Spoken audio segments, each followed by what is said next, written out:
Hey guys, welcome to this part two of our conversation with Eric Jackson. Sit back and relax, enjoy yourself. This is going to be a continuation of part one, and he's going to be talking about his book and all the social media sides and sites that we can see him with his book and his church. So, once again, thank you for this recent download. If you guys have not, please visit Apple iTunes, Spotify, Amazon Music, iHeartRadio today and give us a review and let you know what you think. Once again, sit back, relax, guys. Enjoy this one.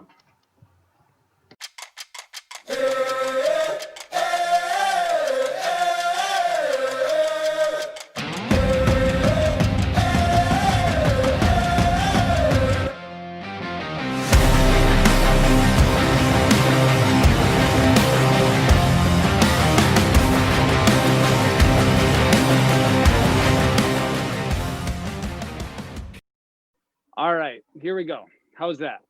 You could put that down. You're on Bluetooth, bud. Oh, you're right. I am. I got way too many things going on at once. So that's good though. That gives me something to focus on. All right, man. So I'm gonna go back to your question because I think it's a good one, and it's one that I struggle with too, as far as just what's the balance? Oh, go ahead. It's not. I'm not greedy. I just want a better life. Yeah, and I think that there's, as far as the Bible goes, there's definitely something to be said about trying to be the best version of who you are. I think the biggest question is just like ultimately what is the goal? Like what do you want to have more for?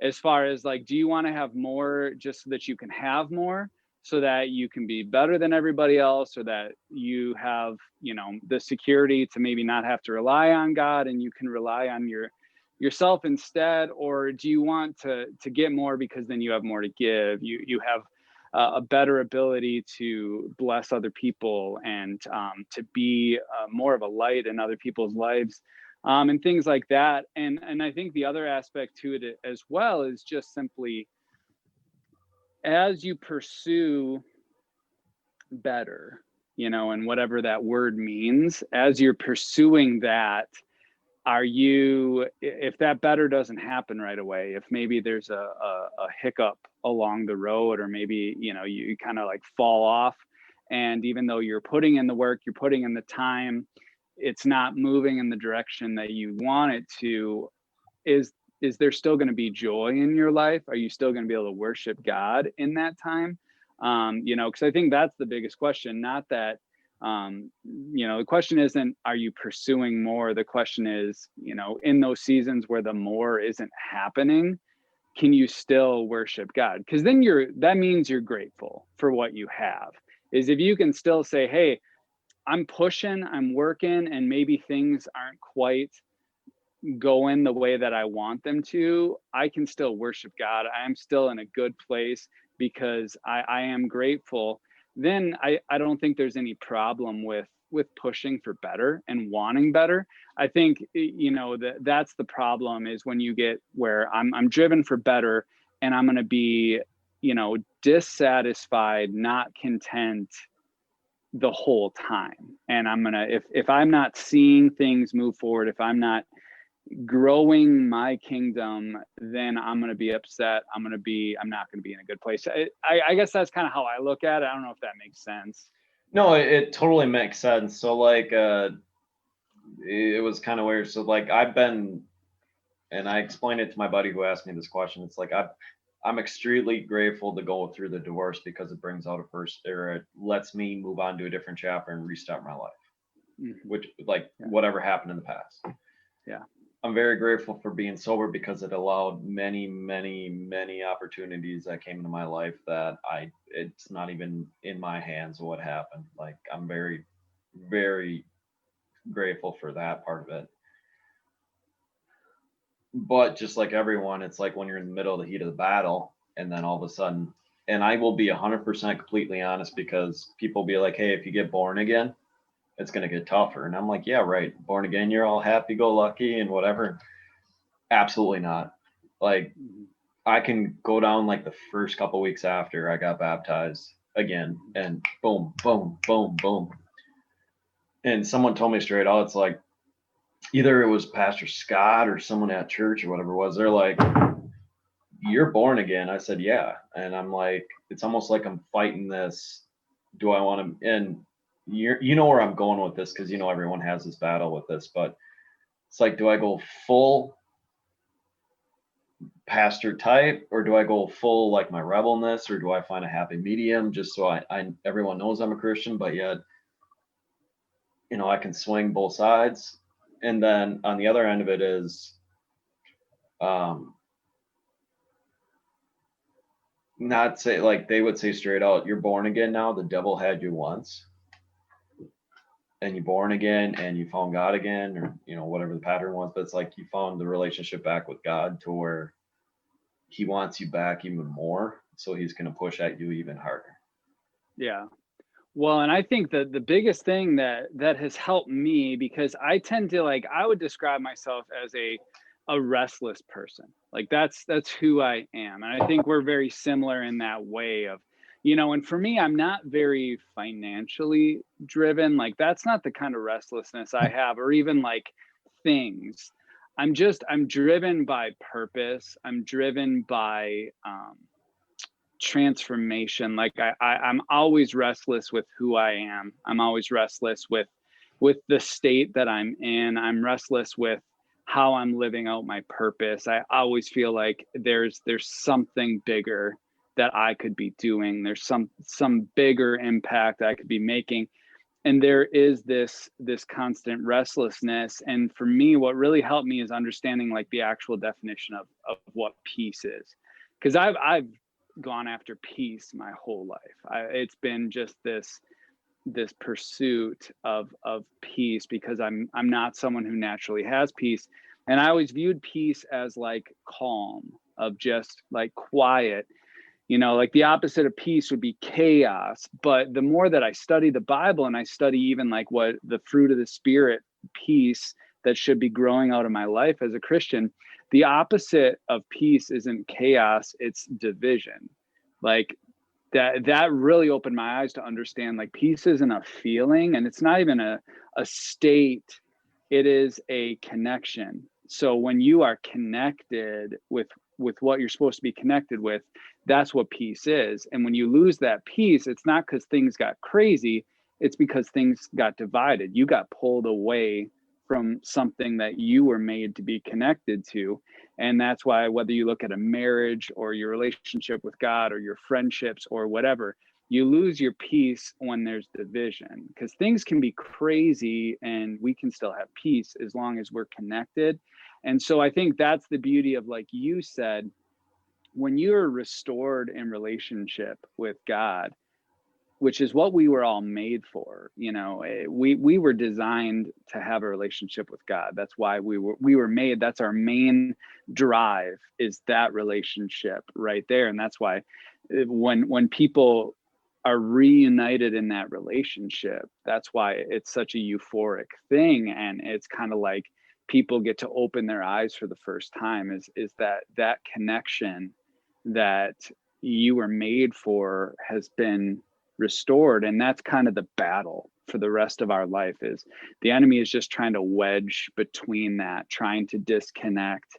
And our goal is to more and more stay connected, get closer connected, because that's ultimately where our peace is at. So for me, that's always been knowing I'm somebody who struggles with peace. I am somebody who is restless and never feels like anything's quite right.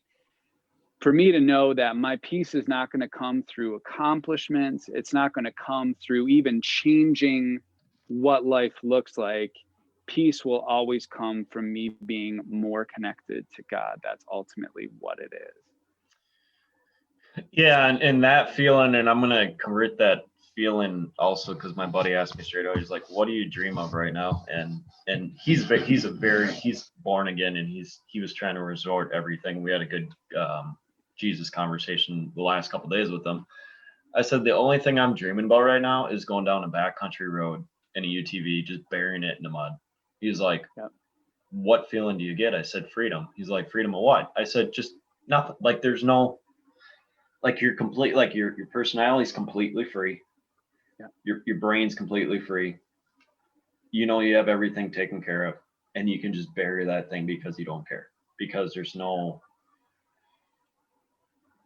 I don't want to say noise, but like you're like the ultimate freedom of having, you don't really care about people's opinions or whatever. Like you could just bury that UTV. Like up by you. I mean, up by you is a perfect example because guys do it all the time because it's near you, but it's like you're covered in mud. You don't care. You can just crawl right out, smile, and laugh, and say, "All right, let's do it again." Yeah, I'm right with you on that. And that's where I've been at too. And that's where, like I don't want to be that guy, but I'm going to jump right in. Like that's literally why I wrote the book, is this idea of freedom is like, I've always felt fenced in, like my whole life. It's just felt like I've had these calls to do something or to be something, and I've never felt free to do it. And you would think with how much the Bible talks about freedom, of like that's what it means to be born again, is for the first time in your life you get to experience freedom like that. That's why Jesus came, was to set us free. But what I found is it was inside of the church is where I felt the least free.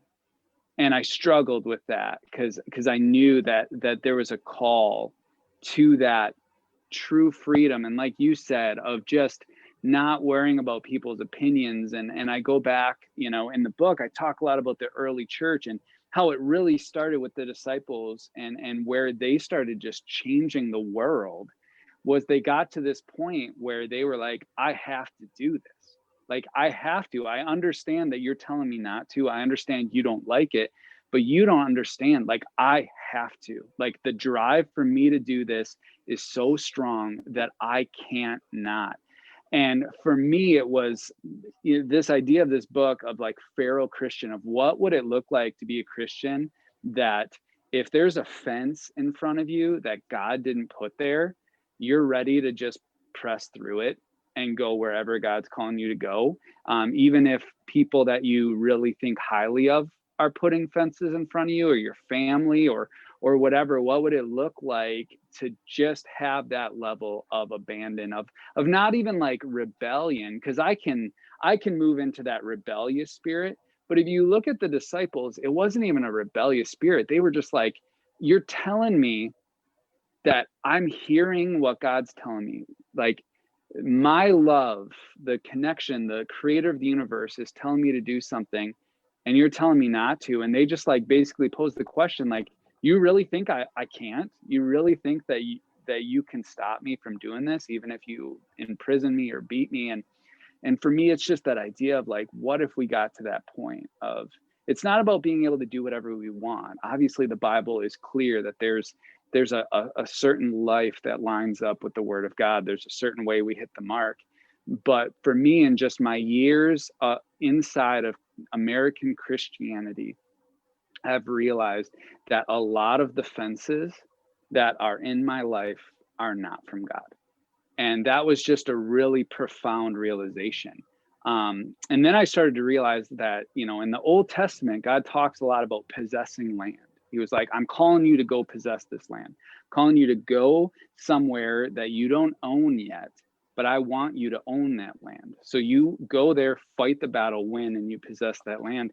And I started to realize that spiritually there was land that God was calling me to possess, that I didn't feel free to do it because there was fences in front of me. And once I realized, oh, those fences aren't from God, and this call to go do that, this call to go possess this land is valid and real, and I'm allowed to press past this fence if God's calling me and it matches up with his word. And that's a scary but exciting place to be. And that's really where this book came from, is, I don't think I'm going to change anyone's mind on how they should live out their Christianity.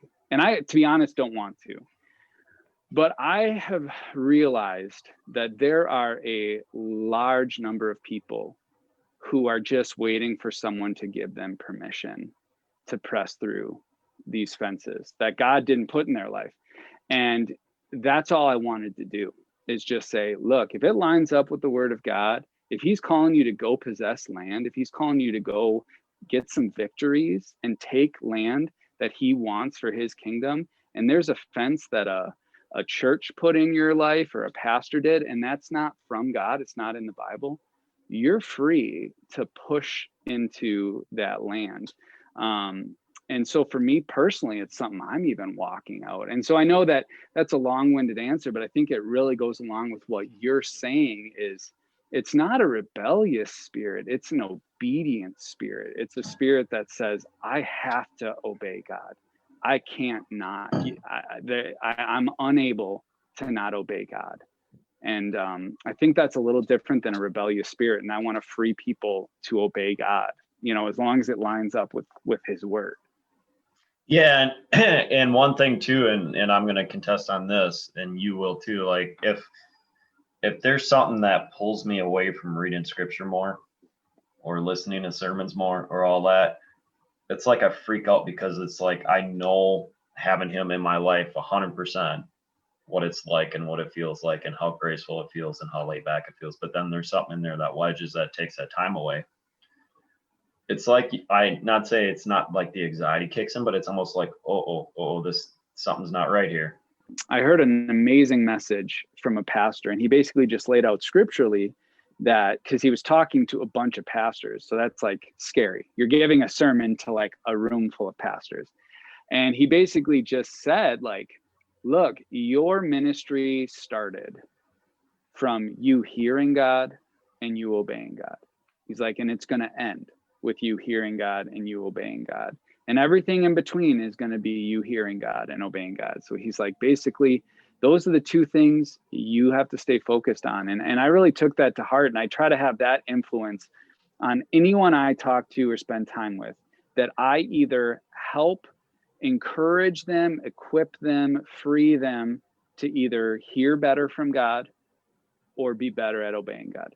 And to me, that is the influence I want to have on absolutely everybody in my life. Not perfect at it, but that's at least my goal. Yeah, and I totally get it. It's almost, and I'm going to answer, like, I'm not even going to answer it this way. It's like you become very protective because you know it's great and valuable and you know you need it. Yes. And it's not like a need, it's not a necessity. It's like you need it. Yeah. Well, it's just that like to me, there's a realization, and I'm still going through this process in my own life, is that like you can't add anything into your life without taking something away. Like none of us are living, at least most people aren't. If there's someone who is, I applaud them, but many of us are not living with like a bunch of margin, time or energy wise. Most of us are like, every day we're given all our time and all our energy. So every new thing that comes in requires something else to be taken away from. It's like, you know, budgeting. Like if you're living at the absolute top where you're spending your entire paycheck every single week, any additional purchase you make is stealing from something else. That's just what it is. And so for me, when I've started to, and this has been a newer thing for me, view things not in terms of, well, do I want to do this or do I not want to do this, but truly in terms of like, what do I have to sacrifice to make space for this? And truly doing the judgment call of, is that worth it? Is this of more value than what I'm sacrificing? And start to actually value my attention in that way, to say like, no, I'm going to actually go through the process of questioning what has value enough for my time and attention. And it's amazing when I started to do that, just to see, it's kind of like when you go through your budget and you're like, well, I don't have any extra money. And then you kind of go through what you've spent and you're like, oh my gosh, I'm spending so much time, like money on just dumb stuff. I don't need to be spending this much money. It's kind of that same way when you start to actually value what you're giving attention and energy into every day. It's that same thing where you're like, well, I don't have any energy. I don't have any extra energy to give. But when you really go through it, you're going, oh man, there's so much that is just garbage that I'm giving attention to. So I've been trying to get that a little bit better under control personally. Yeah, and this brought up another comment here, and I always battle. It's my sister's a big Dave Ramsey fan, and I know a lot of the church follow Dave Ramsey, and I know he's a phenomenal leader. I'm just gonna give my not my 2 cents on him. It just he's very. This is my perspective of it, and I know you guys have different because you see both sides of them. I just see one side of them. I don't see the multi aspect of what he offers on the table. Mm-hmm. The one side that I see of them is paying off your debt, like sacrificing now, pay off your debt in 5 years Yeah. or 6 years or whatever, which I get 100%. The one that I have issues with is two things. It's him knowing that he claimed bankruptcy a couple times, but yet Mm-hmm. he's teaching people how to budget their finances, but he doesn't bring up the bankruptcy unless he does now. I don't like he keeps that pretty quiet, I think. Sure. And then the other one is when I balance between him and Steve Harvey's like, and he's not giving financial advice. He's like, when you have a goal and a dream, you go all in on it. So everything that's in your life, you direct it, you go after that dream because that's your calling, Mm-hmm. or whatever.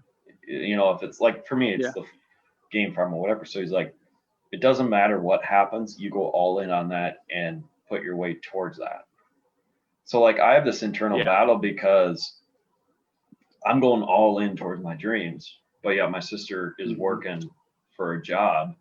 I don't see myself working for a job down the road. I see myself running a business. Right. But she's always like handing me financial advice saying, pay off your debt, pay off your debt, pay off your debt, stay at your job, stay at your job. Yeah. And I'm like, okay, so what's your goals and dream? And then she's very quiet about it. Right. So that's the I think happy that's medium. That's the happy medium I battle. For sure. And I think those are really great points. And I would agree with you. I know the financial piece because I watched the whole Dave Ramsey thing. I think he does mention the bankruptcy, like kind of at the beginning of like, hey, I'm just letting you know, I'm telling this from experience that the world's way of doing it doesn't work. I mean, I do agree with you because I get the feeling that financially he's doing very, very well right now. And so I do think like there could be, and maybe he did because I don't follow him closely. There could be some value in him saying like, hey, this is how much money I saved declaring bankruptcy. And now that I have the ability, I'm going to donate this much to show that I was able to get to the point where I could truly pay back all my debt. I don't think he morally maybe has to, but I do think that could be a really cool part of his testimony. And maybe he has, like I said, I don't follow him. I think he's got some really good advice. The problem I have with most teaching, and this is kind of a bigger problem with the church in America, is that we have lost the understanding that God makes people very, very different. And I just did this as a podcast on my podcast, talking about individuality in the church and just that biblically, the Bible lays out that like people are very, very different and God made it that way on purpose. And it's funny because when you look in nature, everything is unique. Like you said, like I've been just going out. It's fall. It's beautiful. It's crispy. Like it's everything you could want. It's like, I feel like we didn't get a fall the past 2 years. And this year, like we're really getting one. Yeah, we're getting a true fall. Oh, it's amazing. And it's funny. You look at like the woods, because I live across the street from like a whole state forest. So like I'm just spoiled. Like I can go walk for hours and never see the same thing. And you look at the woods, and from a distance, they all look similar. And like, as soon as you get up close, like none of those two trees are the same. And like, that's how, look at anything that God has designed, and uniformity is not a part of God's design. Like, in fact, if you see something that is uniformed, that's how you know that's not natural. Like only man makes things uniform. And yet somehow in the church, we are trying to view and lead each other like we are all the same. Like there's one perfect way for each of us to live life, and it's the right way. And I think we would be much better served having people come out and say, this was my epiphany. This was my way of thinking. that really opened my eyes and unleashed the best version of how God made me. And I'm going to tell you what I did, and I'm just going to see if it sparks something in you. But I'm not going to try to tell you that you have to be who I am, because for some people, they can't. Like the Steve Harvey approach is not going to work for some people. The Dave Ramsey approach is not going to work for some people. And it's that idea of giving people freedom to actually find the ways of forming habits in their life that spark in them, that say, yes, this frees something inside of me, how God made me. Because there are some people who can just go, man, they can wake up at 6 and they can just go all day if they know they're making progress. There's other people, man, they're slow and steady. They can lay out a plan, and over 10 years, they won't deviate. They'll just put $5 in the bank every week. And over 10 years, they're exactly where they need to be. And so I think that's where it's I don't even think necessarily we need to balance. I think we do try to find wisdom everywhere, but I think we look for the teaching that doesn't tickle our ears, doesn't make us, just tell us what we want to hear, but that thing that unlocks that thing deep inside of you, that thing that is ready to be challenged. Like, we all have something deep down in our chest that's like, put me in, coach. Like, we all have it. That's like, just let me show you what I can do. I'm ready for the challenge.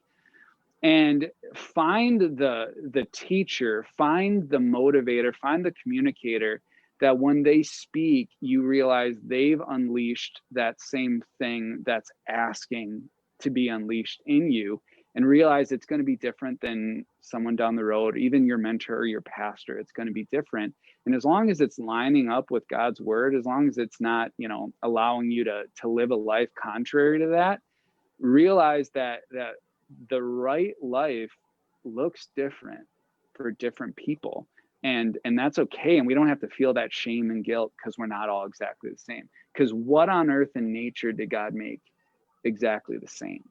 Nothing. Sorry, I know that's a long-winded answer, but I'm very passionate about this. No, and I'm laughing because now I'm going into the farming side of it and the cloning of all the DNAs and eggs and all that stuff.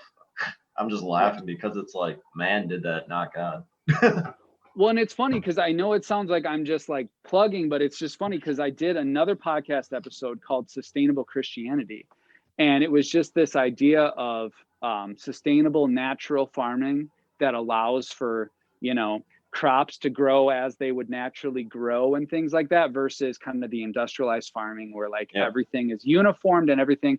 And how there's problems that come when you try to industrialize something. When you make everything uniform, there's some problems that come. And now all of your energy is going into trying to solve the problems that you've created by trying to make farming something that it really wasn't meant to be. And there's a way to do farming that more utilizes the individuality and how nature naturally works together, rather than trying to separate everything and make it uniform. And to me, I think that the church would be in a much different place if we celebrated individuality. Again, as long as lives are lining up with the Bible. I'm not saying like, hey, you want to go sin and we're going to celebrate it, but it's saying like, not everybody is called to, have 3.5 kids and live with a white picket fence on the corner lot. Like, that's an amazing dream for some people, but for some other people, that's not what's burning inside their chest. And, if we as Christians want to actually do something, want to actually accomplish something, we need everybody to be free to pursue what's burning inside of their chest. That's the only way we can do this. And I just feel like there's way too many Christians who don't feel free to do that. And they're actually ashamed of that thing that's crying out to be put in the game. Yeah. And I'm going to go on your 3-person, 2.5 kids, 3.5 kids, white picket fence deal. Yeah. A lot of people, for me, it doesn't feel right. And whatever it is, I just need to be what I'm striving for. That's just it. Like, to me, I need to spread my wings out. I need to fly. And Not saying I'm not different. I'm long tight. I'm driven. Just like you, man. It's like you want to seek the best thing you possibly can. To me, when I look at that, I mean, and not against anyone that has it, to me, it just seems like it's settled. When I look back at people that are in it that don't want to be in it, man, I think that's where all this major society depression kicks in, because they're in a spot right now that they were either forced to be with their wife or husband, one of the two. You know, it's a team mutual, it's a mutual thing. I get it, but it's like it's one of them settled, and one of them got their way. So now we're sitting here with all this high divorce rates. We're sitting here with all unhappy marriages or unhappy relationships, bankruptcy. I mean, I can go through all the whole negatives. We can throw all that in a bucket. But I guarantee if you go in this neighborhood here, let's say we go into Hobart and you walk to every door, I guarantee people be like, yeah, I'm happy here, but deep down, probably 8 out of 10 want to feel like they can fly. And I think that's like and it's not like I'm not called to have that house. I'm called to do more. I don't know who, what, where, when, why. Like, just deep down, I'm just called to do more. Yep. As a bigger picture. Yeah, and I don't even know if more is the right word. I just think it's different. Because I mean, like, that's the thing, is for the right person, like, I have friends who truly like look me in the eye and I feel the passion and fire, and they're like, I'm called to have kids, and I'm called to be a dad that raises them in the truth. And my life's calling is to raise up children who are healthy and on fire for God. And I can feel the passion. And for that person, there is nothing more. Like, that is the biggest. But it's just this idea of like, but that's not right for everybody. And the Bible lays it out so clear. I mean, the Apostle Paul, who we look at as like the guy who walked out his call, he was like, I wish more people weren't married like me. So the fact that the church would say the only right way to be a Christian is to be married and have kids and things like that, it's like, how can you say that when you can clearly see the Bible is? Now, again, he laid it out. He's like, for some people, to be married is what they need to do. And so for those people, do it. And even the Apostle Paul is saying, like, there's different ways to accurately have a life that pleases and honors God. And yet somehow it just goes back to, we like uniformity. As long as we as man have produced something, we've always strived for uniformity. And as long as God has created things, he has never allowed uniformity. And that's just the way it works. And so that's why I even challenge people, like, when you look at something, the more uniform it is, the less God is probably driving it. And the more that something has uniqueness and individuality, and you can't quite put it in a box and it never quite is the same this next time, the more that God is probably actually the one driving that. So, I mean, that's just the biggest thing, is I even look at Christianity and I look at how much everything is uniform and I go, uh-oh, what does that mean? It means that maybe we're really trying to drive a lot of what Christianity is right now, rather than letting God drive it. Because if God was driving it, there'd be a lot more uniqueness and individuality within it. I'm going to go dark on this. Is it because we want everything the same so it's easier to control in our head? Well, not even just in our head, just so because it's easier to control. Okay. And if you look at like the overall idea of capitalism, and I think capitalism has some really positive things, like, and I think it's the best system that we've seen so far. But there are some issues with the philosophy of all your decisions need to be made on what makes the most money. I mean, like, that's the religion of capitalism. Whatever you have to do to make the most money, that's what you do. That's the right answer. And so you're always doing whatever it takes to be bigger. Growth is the name of the game, no matter what. And so that has seeped into our thinking in the church, is growth. growth.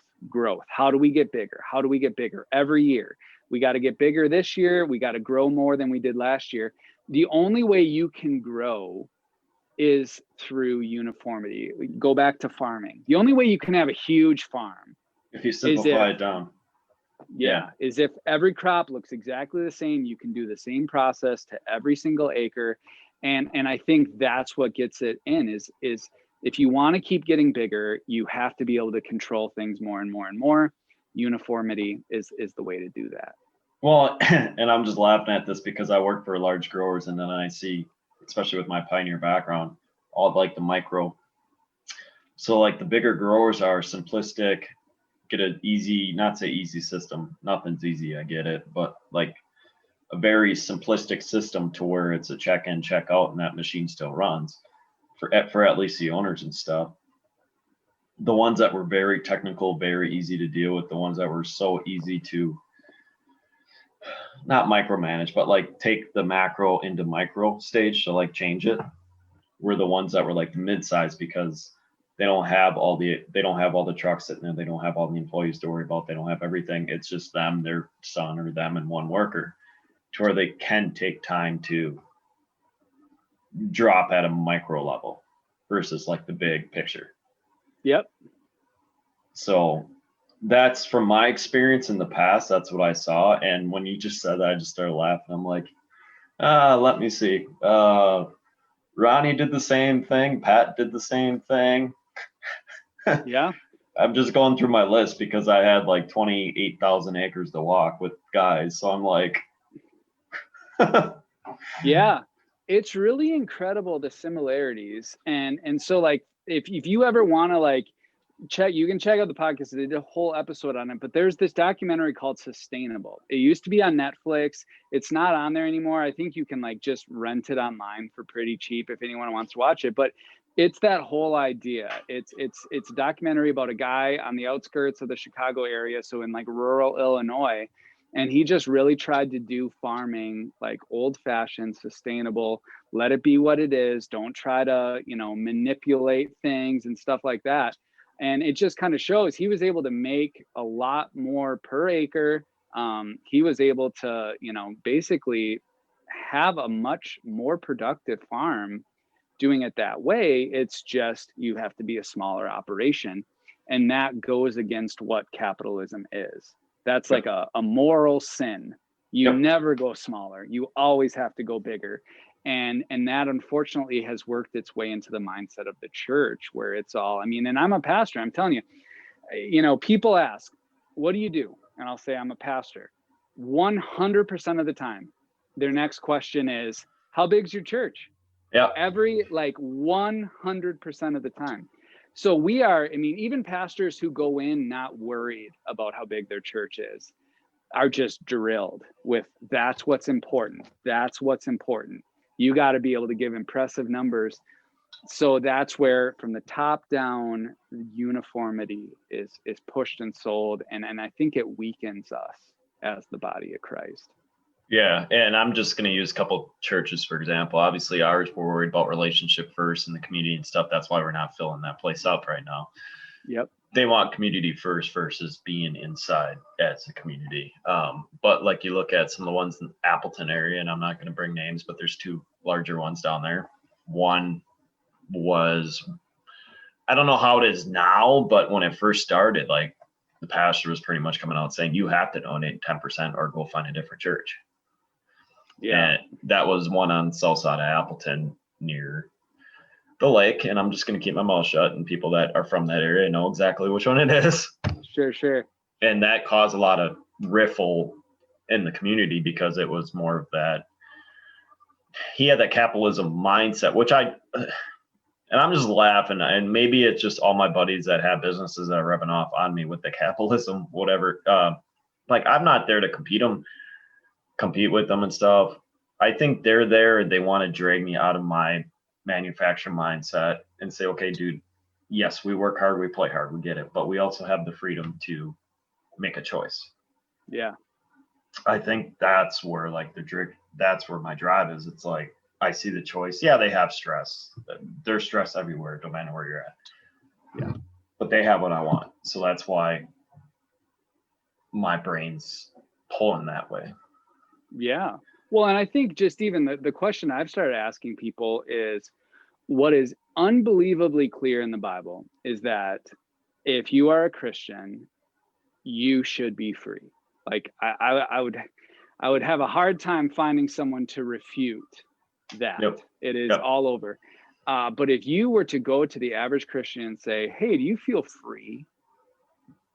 They would have to lie to say yes. They'd be like, no, not really. So it's like, okay, what are we getting wrong? What are we doing wrong? And maybe we have a bad definition of freedom.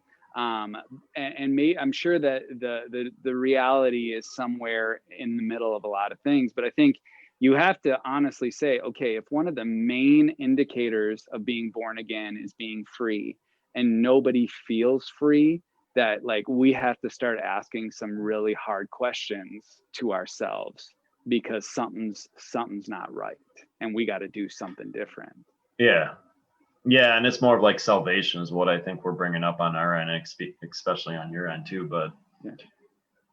I just like I know we wanted to talk about the book, we did in depth, but like the part where you're like, our society and man has issued looking at everyone the same. I just started laughing. I'm like, I am not the same as everyone else. Nope. So I am that perfect example of someone that's completely different, which at times, growing up, and there's a lot of internal battle because it's like, you get it, I get it. You're driving through everything that's the same. There's like 90 out of 100 people, 99% of them is like, why don't you have the same life? Why don't you have the same life? And there's that one or two that are friends would be like, dude, don't do that. Keep going this way. Keep going this way. So I have that battle every day.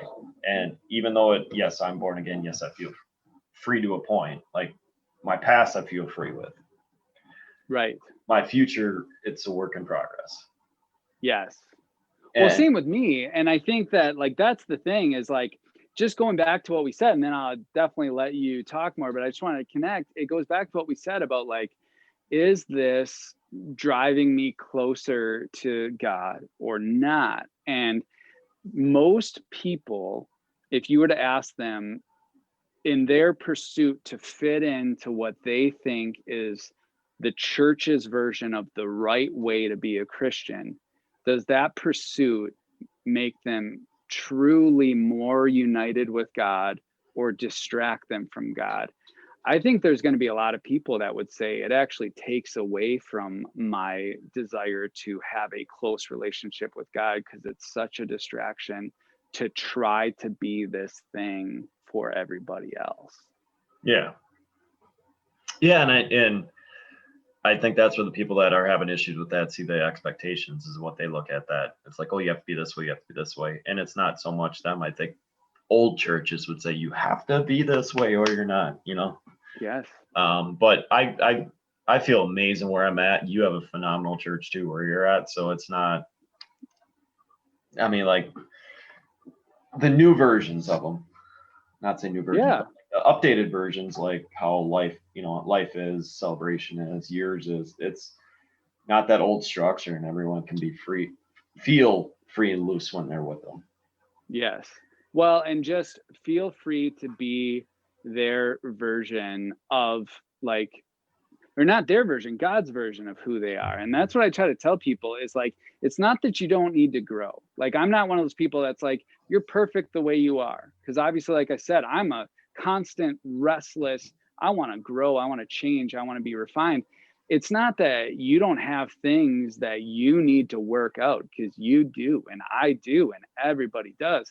But it's this idea is like, God made you with the design. So he wants to refine you into his version of you. So it's still a better version. It's still a more refined version, but it's a version of you.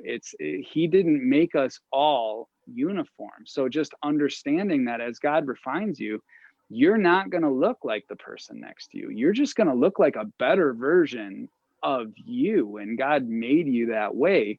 And he's the one working things out. And I think the more that we give people freedom to just let God do what he's trying to do, versus, trying to figure out how do I be more like the person next to me.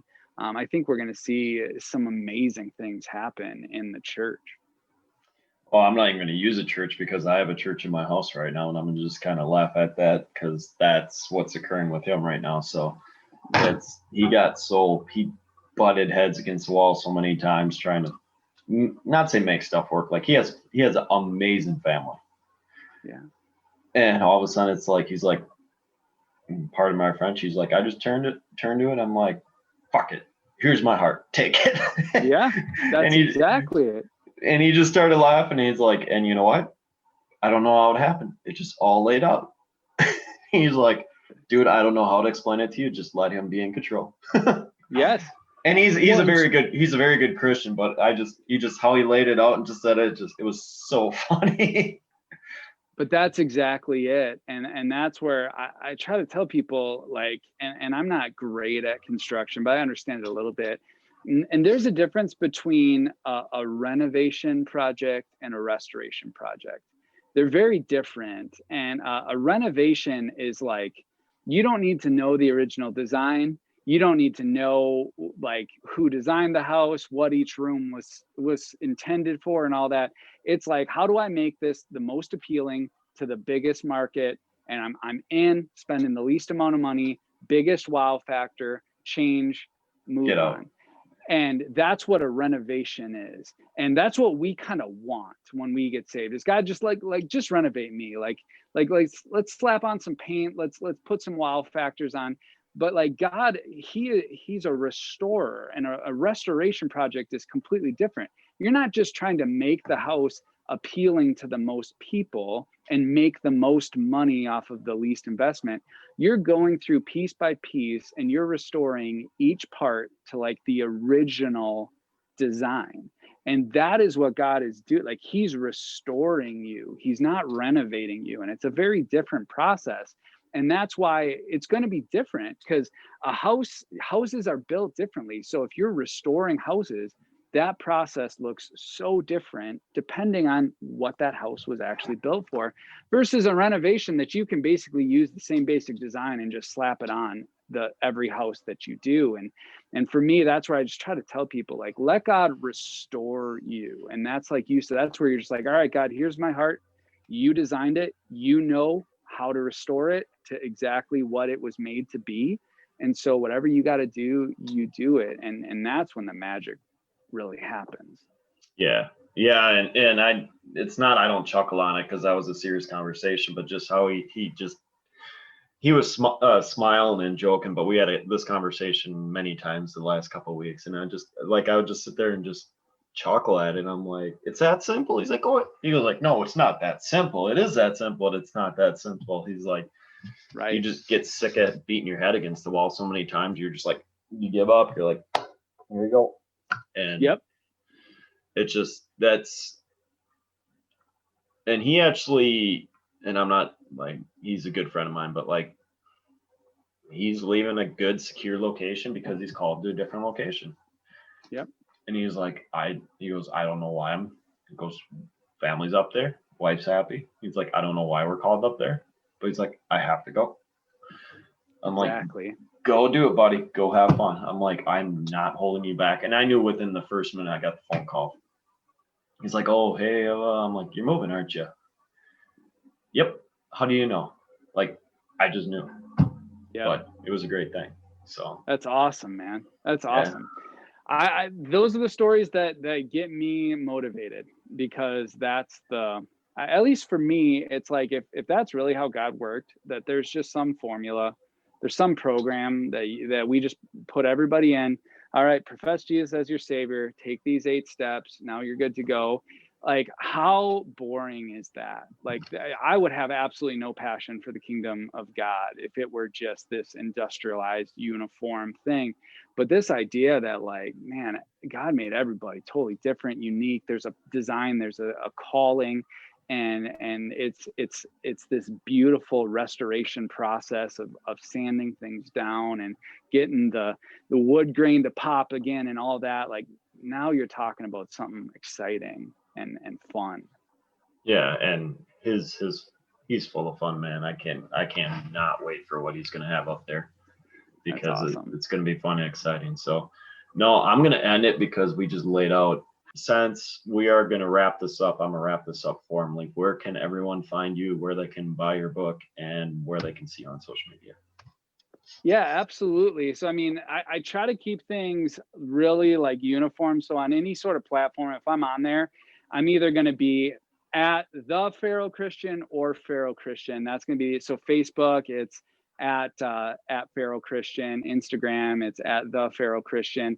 The biggest thing is if you go to thepharaohchristian.com, that's going to give links to my podcast. I have the Pharaoh Christian podcast that I think if people like your show, they'd probably connect with it. We have very similar thoughts. And then the book is available on Amazon. You can get an ebook or a paperback and just order it right from Amazon. So you can just look Pharaoh Christian. Again, I try to keep it super easy. Like it's all right in line because that's my passion right now. So and so people can connect with me right from my website if they have questions, if they have just something they want me to pray with them or talk to them about. I'm happy to do that. So that's really how they can connect with me.